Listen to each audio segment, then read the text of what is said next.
Pour nous, l'Europe est loin d'avoir été faible en fait, face à la crise sanitaire.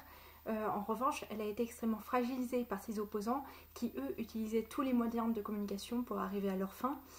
Communiquer sur ses succès, ça n'a jamais été le point fort de l'Union européenne, sauf qu'en cas de crise, cela a bénéficié aux populistes et aux nationalistes qui se sont servis des moyens de communication pour appeler à un retour des politiques nationalistes et populistes ou protectionnistes et anti-européennes. En fait, quoi de plus facile qu'utiliser la désinformation pour tenter de générer une défiance envers le pouvoir en place et propager ses propres idées. Alors comme l'a expliqué la chercheuse Camille François, on a constaté un volume sans précédent de désinformation autour du coronavirus, illustrant la viralité de la désinformation en temps de crise. En France, en Italie, mais aussi aux États-Unis ou en Inde, les contenus racistes, antisémites, anti-immigrants, conspirationnistes ont explosé.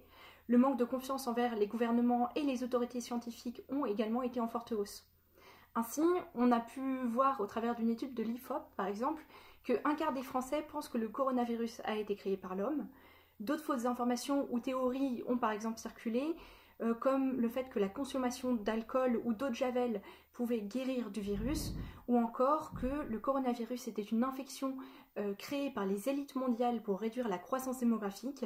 Autant d'actions de désinformation que dénonce aujourd'hui l'Union européenne et qui l'impute à certains mouvements nationalistes, populistes, mais également à la Chine, la Russie ou encore les USA. Le but de cette propagande, en fait, c'est très simple, c'est détruire le débat démocratique et exacerber les divisions, tout en améliorant leur propre image. La communication, c'est donc en fait le nerf de la guerre contre le populisme et la désinformation.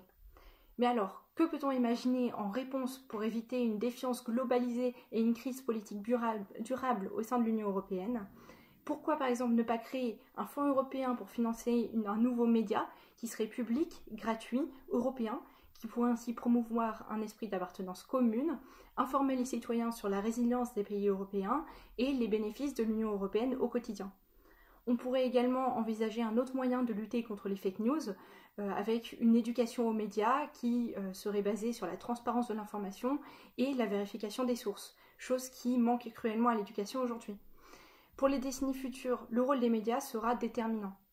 Nos propositions sont des pistes de réflexion proposées par des jeunes pour le développement d'une stratégie commune de communication cohérente au sein de l'Union européenne.